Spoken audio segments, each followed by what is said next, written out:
up before you get too far into this video or before you even commit to it. I am Dana from the future and I have a warning. There's someone doing yard work outside, so I'm sorry if you can hear that.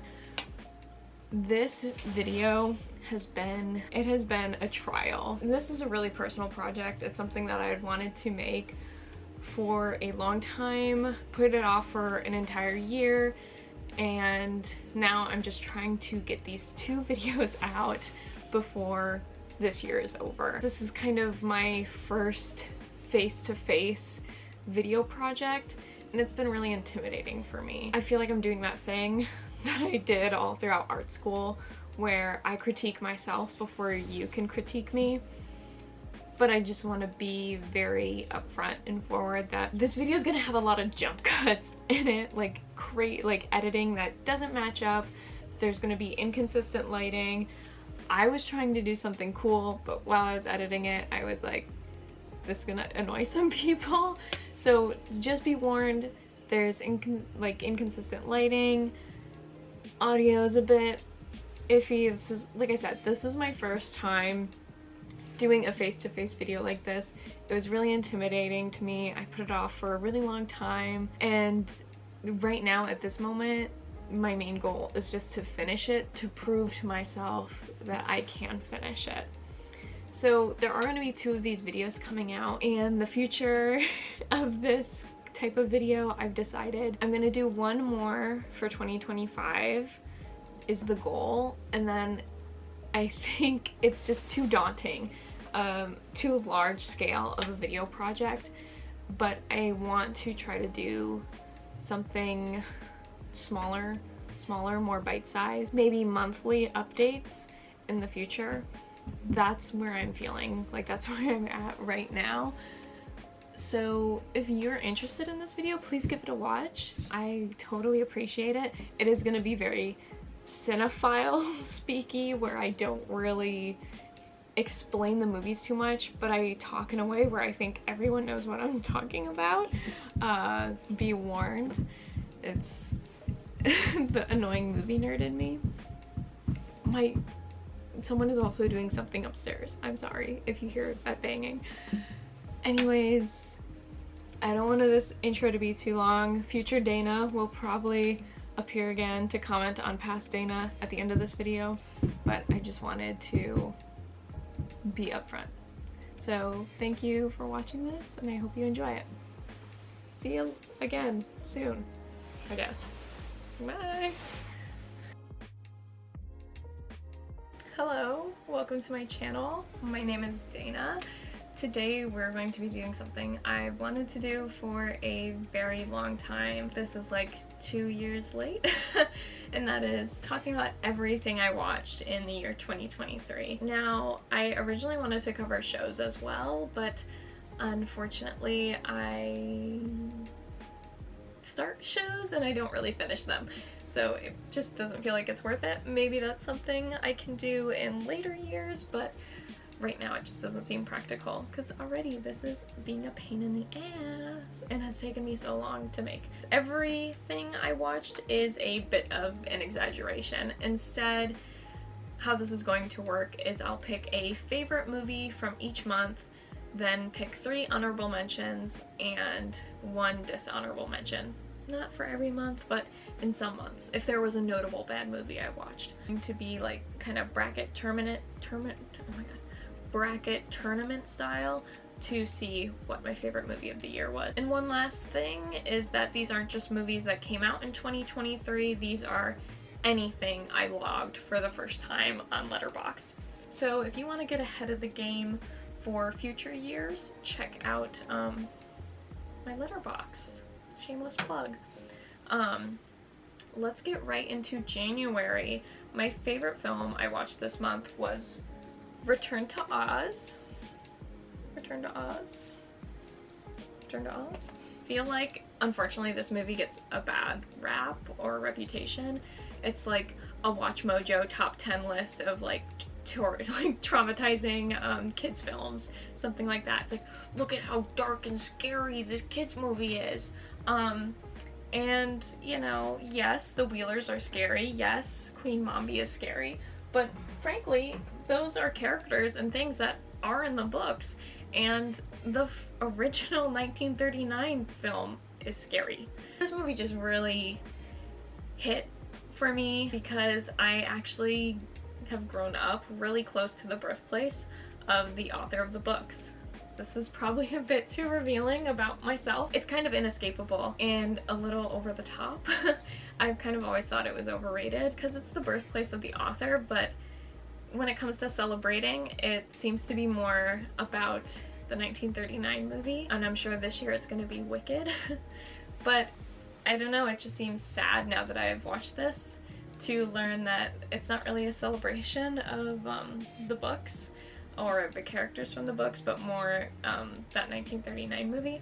This movie really kind of showed me that there's so much more in the books. That 1939 movie just seems to exclude more aspects and qualities of the books, where this movie, you know, tackles some more of the weirder stuff. The only thing that correlates over from the 1939 movie is the look of Dorothy. So she's played by Fairuza Balk, and so she's aged down to actually kind of fit the age of Dorothy more.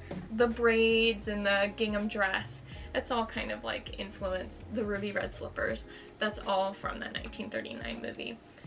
But this is not a sequel. This is an adaptation of the next two books, where that 1939 movie is an adaptation of The Wonderful Wizard of Oz.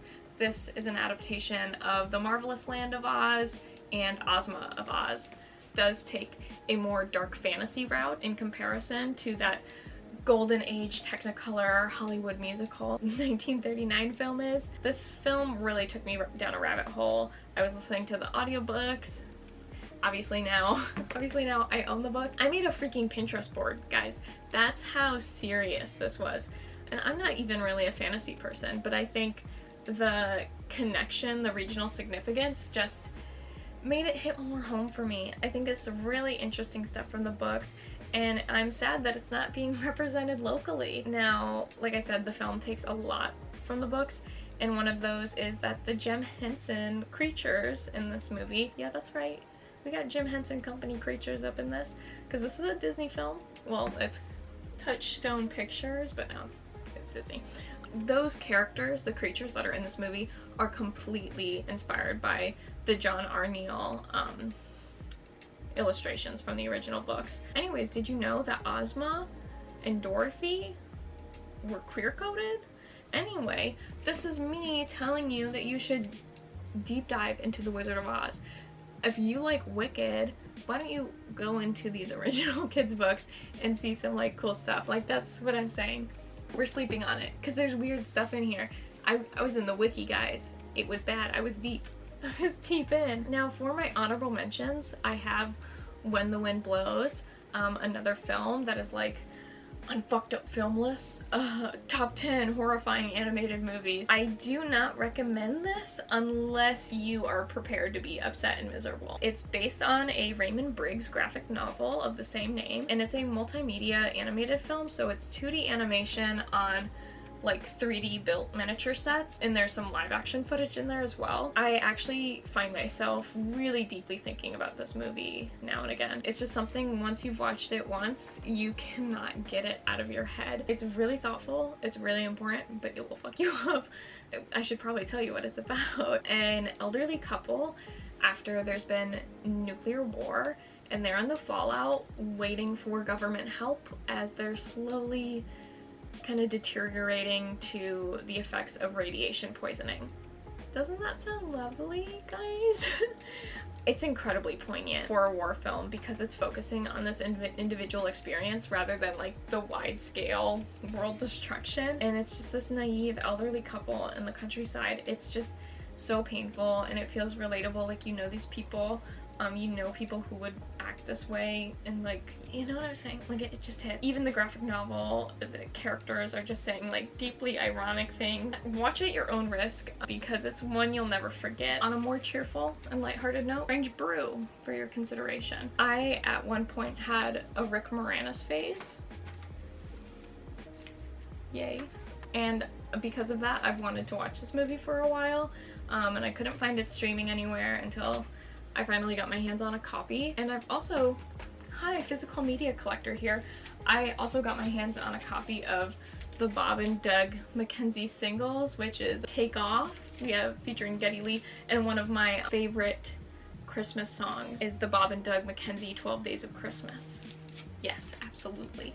Strange Brew is just a really weird and fun movie. I don't have too much more to say about it, but I highly recommend the Red Letter Media review, where they talk a little bit more in depth about the movie and the Great White North segment that it's based off of, spun off of.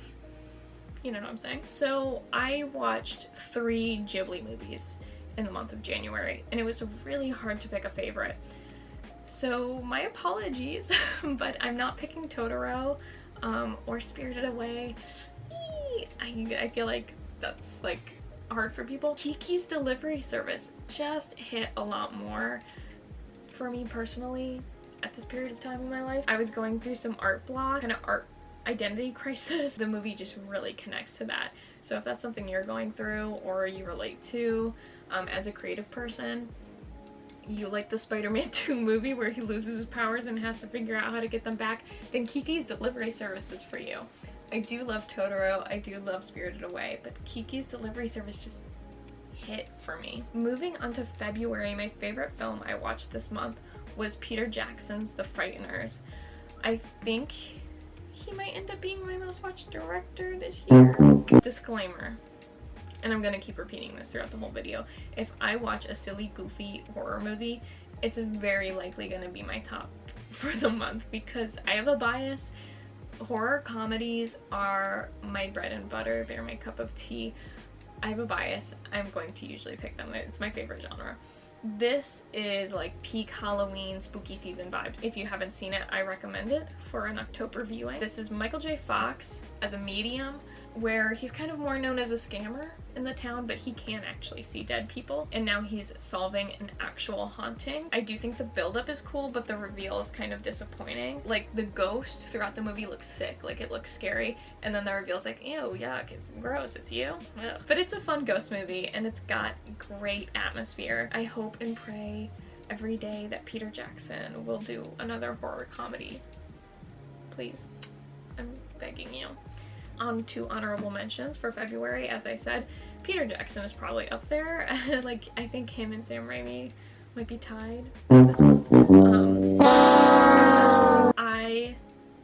I'm not a huge fantasy girly, but I was out here watching the Lord of the Rings trilogy. Obviously, I think Fellowship and Return of the King were probably my favorite. Two Towers just kind of slogged for me, guys. I'm sorry. Like, even Brad Dourif couldn't save it, and I'm not ready for the extended cuts. I'm sorry. I do love Brad Dourif as a greasy evil guy though. My last honorable mention for January is Stranger Than Fiction. If you like Charlie Kaufman films or Truman Show, this is kind of similar. But what if, rather than your life being a TV show, what if you were a character in a book and it was currently being written and you could hear the narrator? Like I said, the Truman Show comparison's kind of obvious, and it even has like a star, Will Ferrell here, more known for their comedic roles and a more serious role. It's a cute movie. That's that. This honorable mention times. There is an In Praise of Shadows video on this movie that you can go watch if you'd like a more positive take on it. I should love this movie. Like, my ex suggested it. It's weird, eccentric characters, colorful, really crazy set design, production design, kind of camp, kitsch, corny, cheesy, whatever, gross and sleazy. That's like my bag. All of that is like, so it should be a movie I love. Unfortunately, no. This is Dan Aykroyd's Nothing But Trouble. It's kind of just a mess, unfortunately. It's kind of an all cops are bastards narrative, which we love to see, but really the only thing this movie has going for it is the production design. I just wish it was a better movie. It's just kind of yuck, and not my good yuck. It's like bad yuck. It's just, man, yuck. So we're doing our head-to-head. We have Return to Oz versus The Frighteners. I know I said my thing about horror. Return to Oz just, created a whole new interest and fascination in me that hits at home. Like, it's really personal. I have to go with Return to Oz. My favorite first time watch for March is Cooties. Once again, a horror comedy and another Elijah Wood movie. We need more kids being killed in horror movie. Controversial take? Like, I don't know, do it. Thank you, Leigh Whannell, for delivering that. I love to see a movie he's written, but most of all, I love to see a movie he's starring in. And he really wrote the comic relief character, like the craziest comic relief character that's really walking the edge to play here. Doug, who has a metal rod in his brain and doesn't understand social cues, we love to see it. So what even is Cooties? I should probably tell you the plot of this movie. It's a zombie outbreak in an elementary school from nasty chicken nuggets. Yay! As I said, Leigh Whannell, so this is from the writers of Saw, but also the writers of Glee. Isn't that a great sell? Like, was this the best technical film I watched this month? No, probably not, but it is a horror comedy, and that's why it gets the spot. Honorable mentions for March are RRR. No, I'm Not a Seal. I'm talking about the Bollywood film that got a lot of Oscar buzz. It's a banger. It's got banger earworms. It has incredible choreography. If you want an enemies to lovers again movie, here you go. Technically, it's more of a bestie situation, but it was more fun to pretend like they were lovers. Second honorable mention for March is Young Frankenstein. This is a case where I have duplicates. Yay. I don't have too much to say. It's a good movie. I think it's one of Mel Brooks' better parodies. I think it's probably one of the best horror parodies out there. Like, yeah, it's good. Last honorable mention for March is First Blood. My perception of Sylvester Stallone has always just been action star, and this movie really opened my eyes to screenwriter. And I think my perception of Rambo was also 80s pop culture, like, jacked action figure, and this is more of like traumatized Vietnam War veterans struggling to find a place to stay and employment. Once again, we have an all cops are bastards narrative. We love to see it. Yeah, just really well written, incredible story about the treatment of Vietnam veterans. What else is there to say? Nothing. Dishonorable mention is Scary Movie 4. Now, this is bad horror parody. Is it really worth discussing? No, probably not. But I decided to do a Scary Movie marathon in the month of March. They just kind of get worse as they go along. Like, the quality drops as they continue. And I think it's the mean-spirited humor that really turns me off. The horror plot lines are all over the place, and Saw deserves a better parody. Like, I think The Annoying Orange did better. That's how mid it is. That's how bad it is. Like, The Annoying Orange did better? Come on. My favorite first time watch in April was Wet Hot American Summer. Yes, I watched it on 420, and I may have been under the influence. Did that affect how funny I thought this movie was? Possibly, but I've rewatched it since, and I still find it hilarious. I just love Wet Hot American Summer. I think it's really clever. It does have a sense of humor that might not be for everyone. Like, it's very making a bad movie humor. It's a style parody of 80s coming of age summer camp movies, which is so specific. Its humor is often absurd, like I said, purposely related to bad filmmaking, like boom mics in the shot, obvious stunt actors, overused sound effects like the Wilhelm scream. It just has so many great moments, so many great lines. I have a compilation playlist on YouTube. Maybe I'll throw some in here. Yeah, it's just so good. And I need that shirt that says, "I'm done being civilized." So good. For honorable mentions this month, we have Possession, a horror movie I've wanted to watch for the longest time. It's just one of those movies where it is really difficult to find streaming anywhere. I think it was on Shudder for a little bit, like a month or so, so I took up that opportunity before it left. This is a great horror film about relationships, possessive relationship. Honestly, like, it just opened my eyes to Sam Neill. Like, not the takeaway you're supposed to have from this movie. I'm like, oh, Sam Neill? So now I'm a Sam Neill girly. I'm a Sam Neill stan. Put him on my list of old men. Which, speaking of some of my favorite old men, we have Tim Robbins and Clancy Brown in Shawshank Redemption. A movie where it's like, girl, how haven't you seen this? I've probably caught it on TV times, but I'd never seen it in completion. And just that this past previous summer, I had read the short story, and I loved the short story. I think some of the best Stephen King adaptations are the stories that aren't horror, because I also think Stand By Me, which is also in this book, is one of the best Stephen King adaptations, or at least one of my favorites. Shawshank Redemption, I think Tim Robbins, like, I couldn't imagine anyone else playing Andy Dufresne. He just is so stoic, reserved, strong, smart, charismatic. It's subtle, and he really embodies it. My last honorable mention for April is Dog Day Afternoon. This is a bank robbery movie starring Al Pacino, where everything that can go wrong does go wrong. Really fantastic, and for the longest time, all I knew about it was the Bob's Burger episode. And the whole time I was watching the movie, I was like, oh my god, it's just like that Bob's Burgers episode. Tell me you're a 20-something without telling me you're a 20-something. It is kind of based on a true story, loosely. Like, it's obviously dramatized. Anyways, robbing a bank to pay for your girlfriend's surgery, your trans girlfriend's surgery. We love to see it. Watch Dog Day Afternoon. That's the plug. So who moves on to the next stage? Cooties or Wet Hot American Summer? It's Wet Hot American Summer, and I'm just gonna go ahead and say it's going all the way, even up against Return to Oz. Like, Wet Hot American Summer, it was so funny. Okay, all right, moving on to May. My favorite film in May was From Dusk Till Dawn. I thought I had a copy of it somewhere, but I think I might have formed that memory in my brain.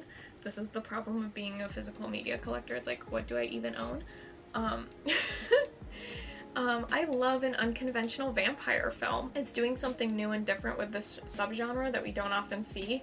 And I feel like this would pair well with Natural Born Killers for like a written by Tarantino double feature, or even a Rob Zombie movie for like that sleazy feel. I'm sorry to keep repeating this, but was this the best film technically I watched this month?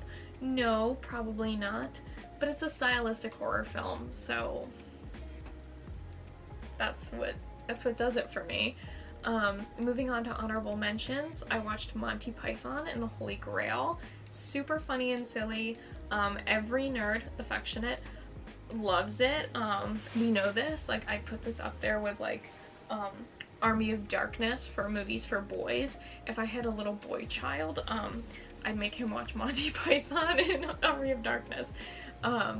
Really silly, really absurd. I feel like it's comparable to Wet Hot American Summer in that kind of, you know, stupid humor. It's smart, but it's stupid. Yes, absolutely.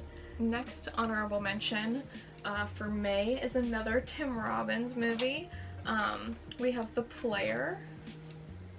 The Player? The Player? Look at that glare. The Player. How many times will I say the title? It's kind of a dramatic thriller about a movie producer, executive, who is getting threatening letters, and he ends up killing someone that he suspects is the person sending the letters, but no, he's still receiving them. Oh my goodness. Like, heavy paranoia, and it really unravels from there. He gets into an affair with the wife of the man he killed. Oh my god, the drama. It's super interesting if you're into an unraveling dramatic thriller or movies about making movies. I'd recommend checking it out. It has some crazy cameos. Angelica Houston, Jeff Goldblum, Harry Belafonte, like it's weird. Last honorable mention for May, we have kind of a cheat here because I have seen it before, but that was pre-Letterboxd days, okay? It's Burn After Reading. This is the first Coen Brothers movie I had ever watched or seen. It's the first Coen Brothers movie I'd ever watched or seen. It's just people getting in over their heads. It's about a couple of nobodies who think they've stumbled upon US secret government files, but instead it's just some government employees' bank statements and a start of a memoir. I think what the Coen Brothers do so well is interconnected relationships where characters don't realize that, you know, everyone's connected. And of course, the people getting in over their heads over something that's not that serious but then becomes serious. There's a moment in this movie that's so shocking, like it creates the tonal shift. And like I just said, I think these are staples of Coen Brother movies, but I'd say that like the tonal shift, the shocking moment, is so much later in this movie than it is in most Coen Brother films. It's foreshadowed really well. The timing's just so good. And also John Malkovich says fuck a lot in this movie. Like, what else do you need to hear? Moving into June, my top movie for this month is Bride of Chucky. Now, this is why Brad Dourif is probably going to be my most watched actor again for the first time since 2021. I ended up watching all of the Child's Play films in June, not counting the remake because that's Mark Hamill, not Brad Dourif, hashtag not my Chucky. I also caught up with the TV show. But Child's Play is the first ever slasher franchise that I've finished, and I have a bias, but I would say it's my favorite. Like I said, I prefer horror comedies as like my favorite subgenre, so it makes sense that Child's Play franchise would be what I gravitate towards. It's way more lighthearted and silly and goofy. I'd say out of all of the movies in the franchise, Bride takes the cake. It's not the best, like plot-wise. Like, the plot is like, whatever. But it has so much style. And I'm a sucker for that, like, 90s horror look. And this one's a stunning example of that. It just marks Child's Play taking a new direction as the franchise, like, in the franchise. Like, when the formula got old, they switched it up. And it just shows how fun Chucky is. It doesn't take itself seriously. And you could say that about Freddy Krueger, I guess. He got quippy. He got quippy over time, guys. I don't know. I just think there's so much charm to Child's Play. If you want to get into the Child's Play franchise, I would recommend starting with the first movie or Child's Play 2 or Bride. Those are definitely the best. I do like Don Mancini's Curse and Cult, but you gotta be deep into the lore to be like following those movies. And same for the show. Like, I don't think you can jump into the show blind. Like, you have to have seen all the movies to understand what's happening in the show. Like, you gotta be deep, not a Child's Play newbie. So honorable mentions for June are Cast a Deadly Spell, The Dentist films, and Animal House. So Cast a Deadly Spell was a fun original take on like Lovecraft, Lovecraftian horror. It's, you know, mixing it with noir, which is fun. I really loved the puppets and practical effects in this film. And also, I've already said I love Clancy Brown. Of course, I'm gonna be watching this for Mr. Krabs. Yeah, I love the style of this, but I think there's a much stronger contender later on in this video for like a Lovecraft-inspired film. The Dentist films are some 90s Brian Yuzna slashers. I feel like they're kind of comparable to The Stepfather, but a little more legal. You know what I'm saying? That sound. The villains, I think, just seem similar. If you're scared of The Dentist, this certainly won't help. It's a lesser known slasher as it came out in the in the 90s. Like, slashers were kind of fizzling out, and then like obviously they're revitalized with Scream, but this is kind of like that weird era of slashers, or like slasher villains, you know what I'm saying? And we're seeing I think what's unique about The Dentist is we're seeing like the whole story from the villain's perspective for the most part. I will say, because I am going to talk about The Stepfather later, I think The Dentist sequel is a lot stronger than The Stepfather sequel. Some people don't like The Dentist sequel, but I thought it was like on par with the first one. Now, the last honorable mention, Animal House. It was a movie I honestly thought I would never watch. I had kind of a preconceived notion about this movie, and I was like, this is a dude bro film about a frat house. Why would I want to watch that? But I think it's a classic for a reason. It's enjoyable. It's a classic college movie for a reason. I don't know what else to say. Maybe I'll give the other National Lampoon movies a shot. That's a soft maybe. So up against Wet Hot American Summer, we have Bride of Chucky, which is not moving forward to the top two. The beginning of the movie is stronger, where Wet Hot American Summer, I think, is consistently fun throughout. Dishonorable mention for this month is Push. So, like, every Twilight movie has a trailer for this movie, and I knew it would be bad. Like, I watched it knowing it would be bad. It's like if everyone had mind powers. There's a McPoyle twin in it. That's cool. Yeah, I don't know what else to say about it. It's just like weird and like not interesting to me. It's a movie I'd catch my dad watching and be like, oh, all right. My honorable mentions for July are Megan, Puss in Boots: The Last Wish, and Annihilation. So I feel like I was late to the party on a few of these. It felt like at the beginning of the year, there was so much hype about Megan. I enjoyed it. I thought it was fun. And I hope that there's a Chucky versus Megan, 100%. A lot of people called it camp, and I would like to say no. I would like to argue against that. Or that it was bringing back camp. A lot of people made that claim. It is silly at times, but it just has too much of that polished and sometimes bland Blumhouse look for me to want to call it camp. People have to stop using internet buzzwords, please and thank you. Puss in Boots: The Last Wish made me cry. Yes, I think everyone knows the scene that I'm talking about. Like, a lot of people talked about Puss in Boots: The Last Wish when it came out, but not a lot of people talked about the Jimmy Stewart impression Cricket. Like Jiminy Cricket, he was Jimmy Stewart. That was so funny to me. And I think only to me, like, personally, like, that was hilarious, and no one else seemed to think so. But I still want to talk about it. I loved that first book in the series, the Area X trilogy by Jeff Vandermeer. I really love the first book. Annihilation is an incredible book, and like, I don't want to be that person who's like, the book was better, but I don't know, the movie actually surprisingly took a lot from the second book. Like, stuff that isn't revealed until the second book is told like straight up at the start of Annihilation, and that really, I don't know, really got to me. Yeah, I don't know, I think it just tells us too much. And I'm sure some people are like, are we talking about the same movie because it has such a weird ending?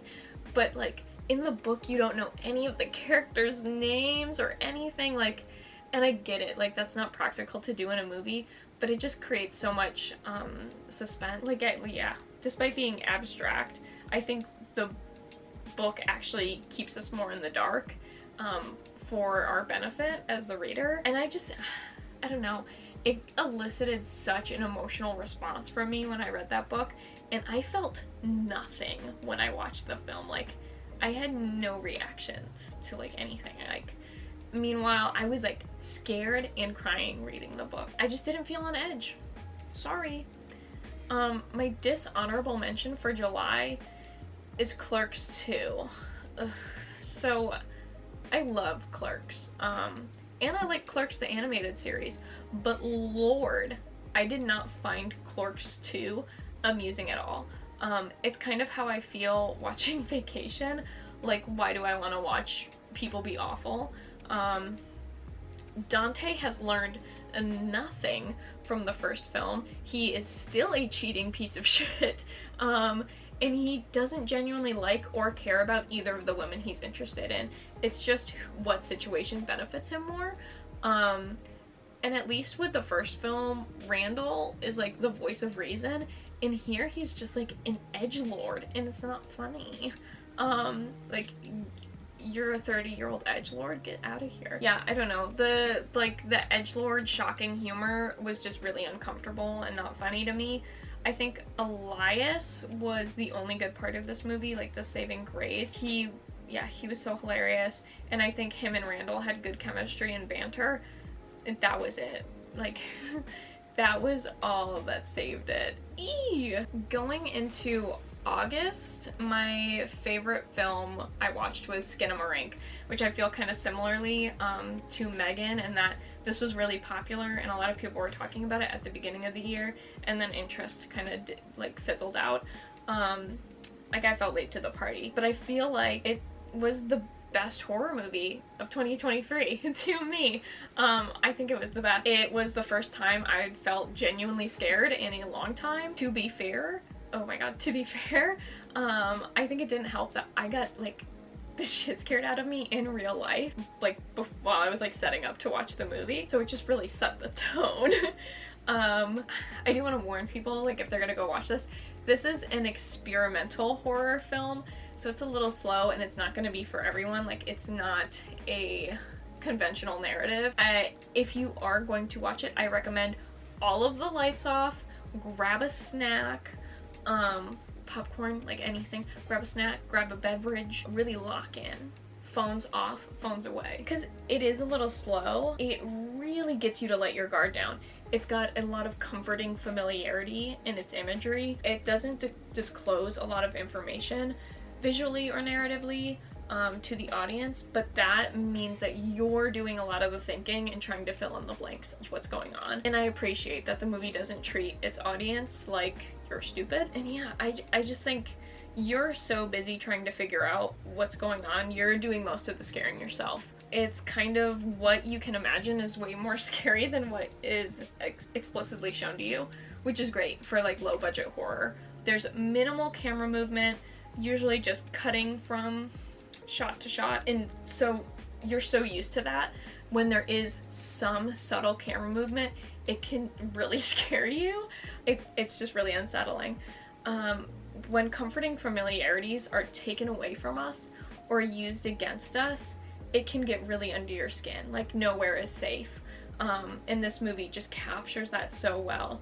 And also what scares you as a kid, the dark, the shape in the shadows that may or may not be there, looking under your bed for monsters, etc. If any of that sounds up your alley, I highly recommend it. If not, maybe skip this one. Like I said, this definitely isn't for everyone. Like, it's experimental horror. I only have one honorable mention for this month. What? It's Akira. Like, speaking of movies about people with mind powers, this is just one of the most stunning animated movies I've ever seen. I was expecting a bit more body horror. I was a little disappointed.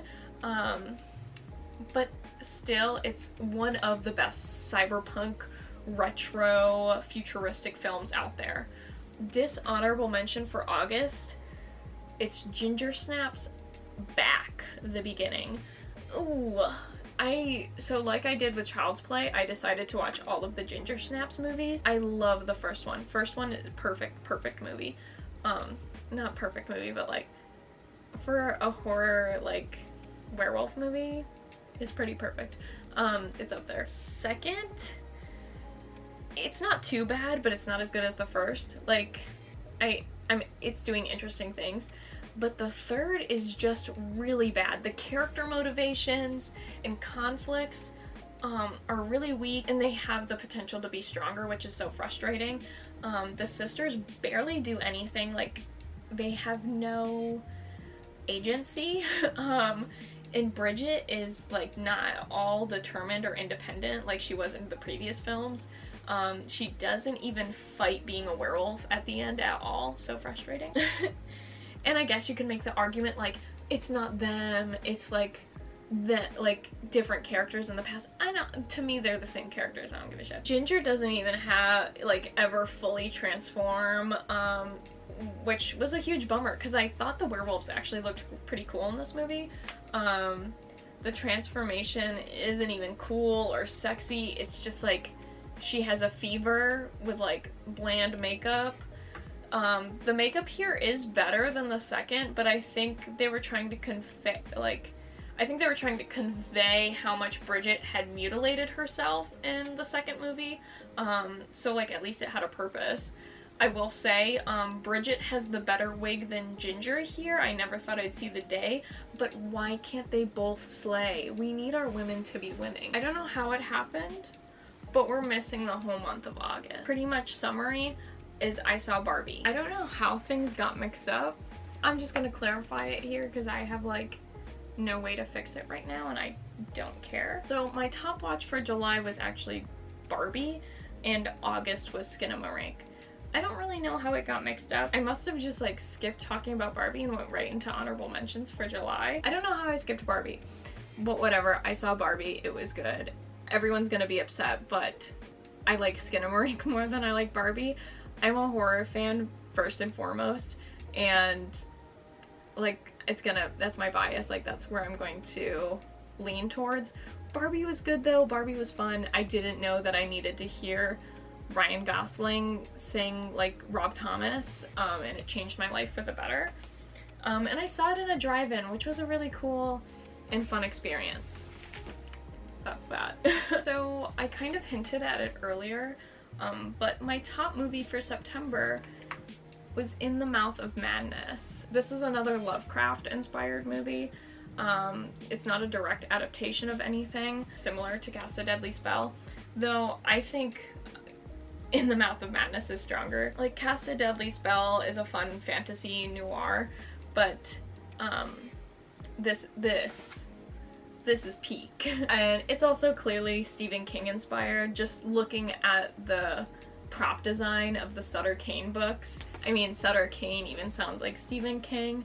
So like I said, Possession made me a low-key Sam Neill girl, and this movie, you know, ramped that up again. He's just so fantastic in this movie. He's really good in horror projects and Lovecraftian stuff, which, you know, you could argue that's a part of Event Horizon and Possession as well. The prop design is what stuck with me from this film. I love the way those books look. Like, yes, you would catch me reading Sutter Kane. Yeah, they just feel believable, like they'd exist in the real world. I judge a book by its cover, because I respect graphic designers. Where's that meme? It just, yeah, it really captured that time period of horror paperback. Honorable mentions for September, cheating again here, because I'm including movies I've seen before. Just the pre-Letterboxd era. We're gonna start with an actual first-time watch, which was Barbarian. This movie was not what I was expecting at all, but I appreciate what it was going for. It definitely, you know, it's a little unconventional, and it has its issues with pacing and storytelling. Like, it just didn't have flow in my opinion, but it was still a really good 2022 horror film. Next we have Iron Giant, which of course I have seen before, but it's been a really long time. It's just a gorgeous animated film. It's just really one of the most stunning 2D animated movies to come out of the late 90s, early 2000s. The characters are just so expressive. I love the black and white, like old, like atomic age horror films, like monster movies that play on the TV. It just really tells you what its inspirations are for the film, and it feels really grounded in its time and setting. For any animators, storytellers, character designers, this is a concept artist. The Iron Giant is a must-watch movie. It's an excellent film to study. I was originally going to put Brandon Cronenberg's Possessor on this list, but honestly, it just really didn't do it for me. I just wasn't that invested in it or in the right mindset when I watched it. It just doesn't feel right to recommend a movie because I think I should, or because other people liked it. So instead I'm going to be doing a different honorable mention. So instead, My last honorable mention for September is The Good Son. You want some more Elijah Wood? Here you go. Baby Elijah Wood and baby Macaulay Culkin, but he's evil. Is it fantastic? No, not really. This is actually a movie I watched a long time ago, and I do like it. I just think it's neat. It's an interesting movie. It's just like that time period of domestic thrillers, and this one's so kid focused. I think it would make a good double feature with The Orphan or Mommy Dearest. What is it? Mother's Boys with Jamie Lee Curtis. That would be Hand that Rocks the Cradle and Mother's Boys, and then you have The Orphan with The Good Son. I'm presenting these double features to you. My dishonorable mention is honestly possibly the most fun I had watching a movie this month. And out of all of these dishonorable mentions, this might be the only one I like actually recommend, and that is The Covenant. This is a so bad it's good movie. I really thought while I was watching it, I was convinced that it was a byproduct of Twilight. It's possible it was like a byproduct of the book's popularity, but this movie came out like a year before Twilight did, and it has like all of the same kind of like key things. That blue filter, it's rainy and misty all the time, everyone is walking around in the woods for no good reasons. Like, teenagers don't do that. What? Like, all these movies tried to convince me when I was a kid that teenagers hung out in the woods. I'm not sure if the audience for this movie is supposed to be women, like if that's the demographic they're aiming for, because most of the perspective here is male. And I think that's why so many people say this movie is like really homoerotic. I can't lie, I loved the atmosphere and mood of this movie. I'm not immune to dark academia and cars, like shots of cars driving through like leaves and then blowing up in the wind. Show me that a million times. I'm always a sucker for it. What is The Covenant? It's about these guys that are witches because women can't have anything for themselves, but their powers suck. Like, they look like those like bubbles from Donnie Darko, and they're shooting them through their hands. It looks so goofy. Like, I can't take these epic battles they're having seriously, and their powers are also stinky poo-poo caca because they're addictive. Who came up with this? Anytime they use their powers, they're addictive, and they rapidly age you.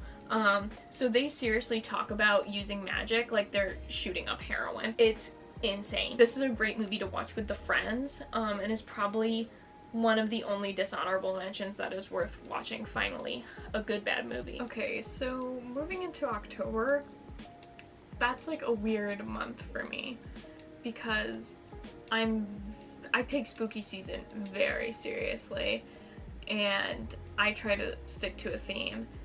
And this time I did older horror movies.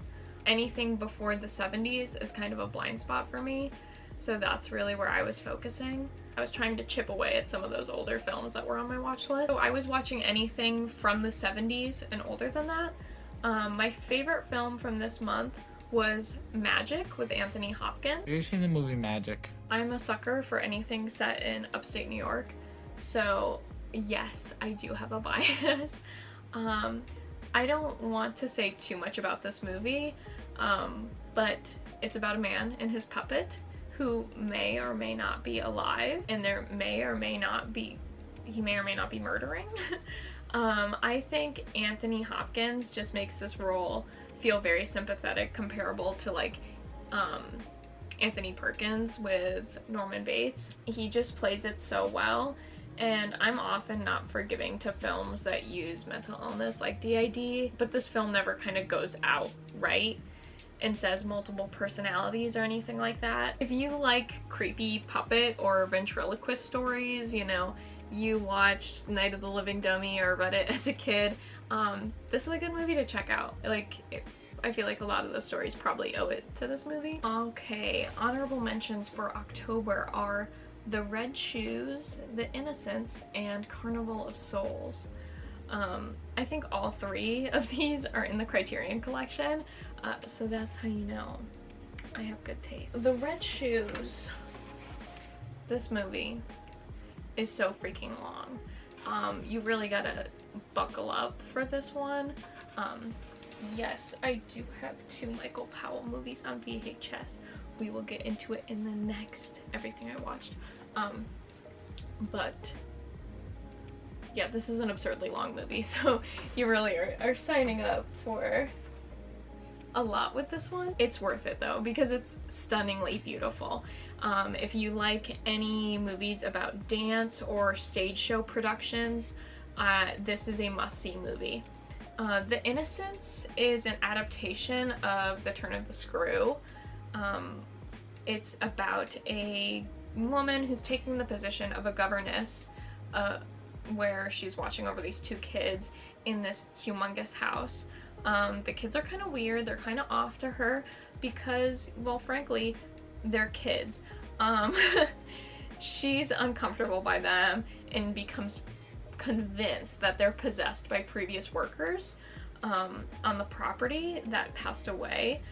It's a lot deeper and a bit more uncomfortable than that if you really want to like start unpacking this movie. It feels like there's a lot going on under the surface in terms of like child abuse and maybe more than that. It's really interesting for a black and white movie from 1961. It really has you question, and it doesn't give clear answers. Is she right? Are the kids possessed? Or is she really just that uptight and wound up that she can't handle weird kids? Like, those are your 2 options. And the last honorable mention is Carnival of Souls. Women are driving around in cars, having independent lives, and getting scared. I can relate. The movie opens with a car crash, and then we follow a girl who was in the crash, moved to Utah to become an organ player for a church. The film director keeps following her around and being creepy. It's not actually, I mean, it is the film director, but you don't know that. I mean, he just seems like a creepy, weird guy. I just think it's neat that it was the film director.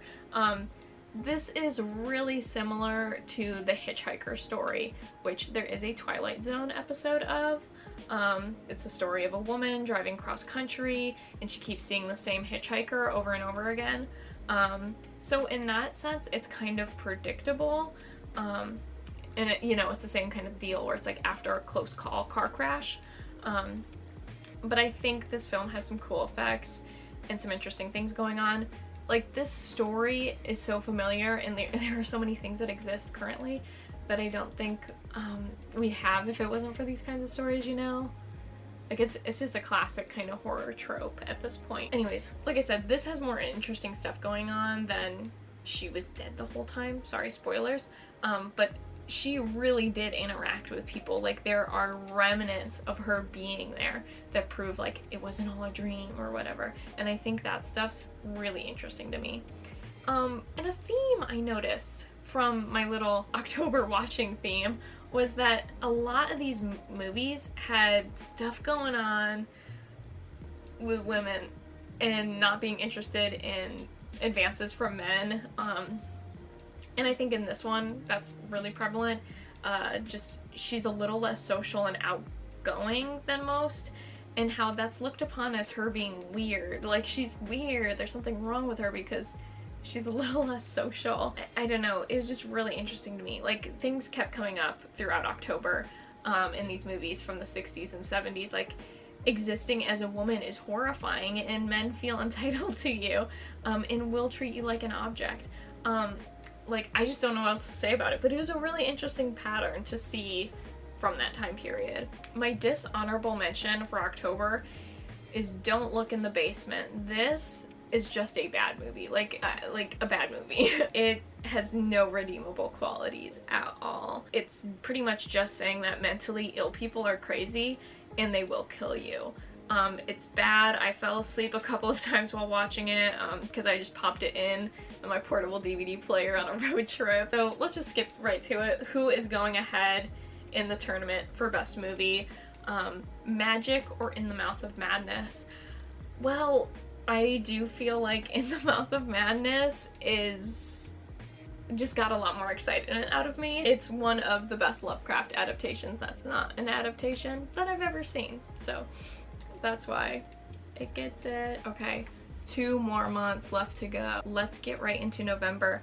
I watched so many movies this month, so it was really hard choosing which ones to pick. I'm honestly not even sure if I feel as strongly to what my favorite is, so I have a little bit more honorable mentions. When I mentioned The Dentist earlier, I also brought up The Stepfather, and I'm just gonna say it was my top pick. Technically, it's set around Thanksgiving. Yay! So we can say it's a Thanksgiving movie. Like, we got the whole dinner scene and everything. It has that great atmosphere of early November, late October. Like, really nice autumnal atmosphere. Leaves in the wind. We love to see it. Terry O'Quinn is just so incredible in the role. He genuinely feels threatening and scary. This film has an incredible opening. It's pretty graphic right at the start, and it's just so great. What a thing to say. This is from a horror fan. It just really tells you everything you need to know. And not to sound like a true crime girly, but I've listened to some podcast episodes about family annihilators, which is what this movie's totally about. It's about a family annihilator, like low key based on a true story. So this whole movie, there's just something about it where it feels too real to call it a slasher. It's just a really weird late 80s horror film. So buckle up, because like I kind of already hinted at, I couldn't pick just 3 honorable mentions. So The Fury. This is a good Brian De Palma film about people with mind powers. I just love stories about telekinesis, but I feel like with movies they always kind of fall short. As I already said, Push was a dishonorable mention. Like, they just kind of flop for me. I think Carrie is like the only successful one, and this movie feels like he loved Carrie. Let's continue doing that. There's something overly complicated. I feel that way about Scanners too. It's like this could almost work better as a graphic novel. Like, it needs more world building than you can really do it justice in a movie. It's just cooler premise than execution. My next honorable mention is Nightmare Alley, which was a Guillermo del Toro film that I felt like no one saw or talked about. Like, there was no hype, zero hype for this movie. It's not his best, but it has a lot of his like aesthetic staples. I love the rainy, dark carnival setting. It reminds me of the song The Carney by Nick Cave, but visually. Like, that song, make it visual. My next honorable mention is The Night House. I'm gonna be honest, I don't remember too much about this movie, but I have to call it out because it was filmed near where I live, and I didn't know that until I started watching the movie, because that's not really interesting to people. Like, no one wants to talk about this location. As I've already said, I have a bias for upstate New York, but this movie has my favorite record store in it, like a place I go to at least once a year. And when I saw it in the movie, I like stopped and like freaked out. I was like, I've been there. Like, they shot outside, like exteriors and interiors. I'm like, I know exactly where that is. I've been there. I know her. So that's like the only exciting note I have about that movie. I should give it a rewatch, but I was dog sitting and the dog was very needy, so it did not get 100% of my attention. Next honorable mention is Vibes. Now, this is what I want from my movies about people with psychic abilities. We have Cyndi Lauper and Jeff Goldblum, and they just play off each other so well, like 2 quirked up weirdos. Who would have thought? Like, incredible chemistry. It's really like an Indiana Jones kind of knockoff. You could even pair it with like a Romancing the Stone. It's like romantic adventure movie, and it's a little corny. Now, my last honorable mention for November is She Devil. I propose a double feature of this with Death Becomes Her, for like Meryl Streep is a baddie who steals your man, like rich bitch steals your incredibly mid man. I don't like Roseanne, oh, I'm sorry, but her character was right and valid for almost everything she did. The final shot is in the dictionary next to the definition of girl boss. Now, not to be all feminist, or like, as my favorite podcaster says, the feminism entered my body again. You know, this movie was directed by a woman, Susan Seidelman, right? Sorry, we're looking this up. It's the same director as Smithereens, if you know that movie. Yeah, Susan Seidelman. Look at me, she knows things. It was directed by a woman, but I think Meryl Streep's character gets punished so much in this movie than Ed Begley Jr. I mean, like, he does go to jail in the end, but she's like fucked with for most of the movie. He doesn't get any shit until the end. Roseanne leaving the kids with him is more like making it another woman's problem. Anyway, all that to say, men be getting away with way too much while women punish each other. Girlies, we have to stop doing this. We have to stop doing this. Finally, we have made it to the last month, and prepare yourself for 3 very Christmassy movies. My favorite watch in December was The Shop Around the Corner. Yay. If you're familiar with You've Got Mail, this is like the original version of that story. It was originally a stage play, then adapted into a movie. There's just something about Jimmy Stewart in a Christmas movie. Obviously there's It's a Wonderful Life. He's also in Bell Book and Candle, and then there's this movie. As I've already mentioned with Puss in Boots and the Last Wish, I have an affinity for Jimmy Stewart. I love that skinny, tall man with his funny, like, transatlantic accent. Does anyone have a Jimmy Stewart fan edit? I would like it to give it to me, please. I watched this Christmas morning, and it was by far my favorite out of all the other movies I watched that morning.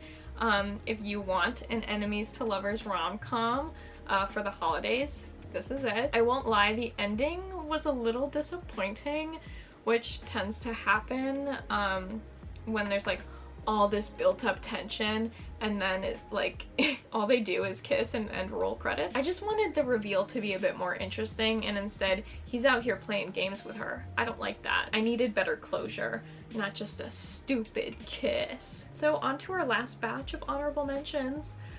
We have Meet Me in St. Louis. This was the first movie I actually watched Christmas morning. This film has stunning costumes and set design. The little girl with her doll that's dying of 4 fatal diseases. We just don't make kids like we used to, guys. Come on. She was iconic. I also watched Orphan, as I kind of already mentioned when I brought up The Good Son. That would make a great double feature. Orphan. It just kind of sucks that I knew the twist of this movie.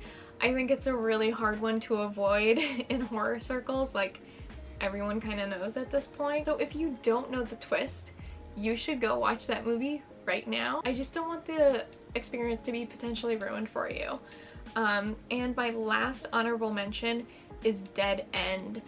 So it's also the Hitchhiker story again, but for traveling to see family on Christmas Eve. I have never heard anyone talk about this movie, so I would say it's an underrated holiday horror film. I really loved the score. Ray Wise, oh my god. Ray Wise and Lin Shaye are so good in this. Love to see them. And they do a great job showing how their characters change throughout, kind of coping with the situation they're in. I was so on board with this movie up until the end, but then it redeems itself, kind of in a similar way to Carnival of Souls. The character of Richard was so unbelievably annoying that it kind of came back around to being camp. I know I was shady about the term camp earlier, but like, I think he could exist in a John Waters movie, you know what I'm saying? His line delivery at some points just had me laughing so hard. Like, I can't lie, and he says some horrid things. But like, who sticks porno to a tree in the woods?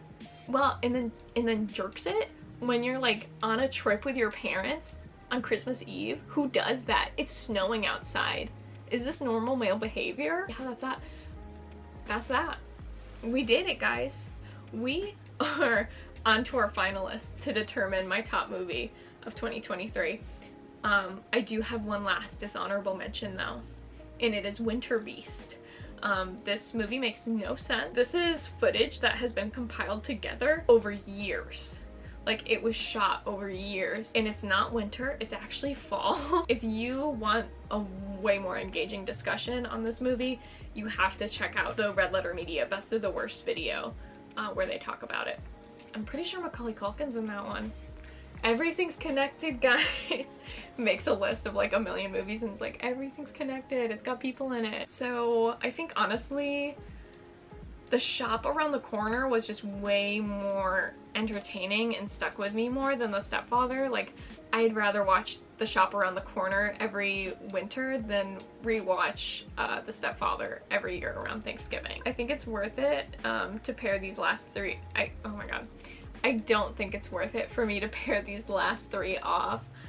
Wet Hot American Summer swept the first half of the year away, and Skinamarink is doing it in the second half. So In the Mouth of Madness and The Shop Around the Corner are not making it to the final. So who will be the best movie I watched in 2023? Well, this is like super anticlimactic, honestly. I don't know how to make it dramatic, but guys, it's Wet Hot American Summer, baby. Wet Hot American Summer. Like I said, I've already rewatched this movie. I think Skinamarink is still getting top spot for the best horror movie of 2022, 2023, technically, in my books, which is still important, but this is my favorite first time watch of 2023. If you have made it to the end of this video, which has been such a labor to even get to this point, and your girl still has to edit it, thank you so much for sitting through me rambling about stupid stuff. I really appreciate it, and I'm hoping to make more of these. Thank you again, and I hope you have a lovely day. Bye!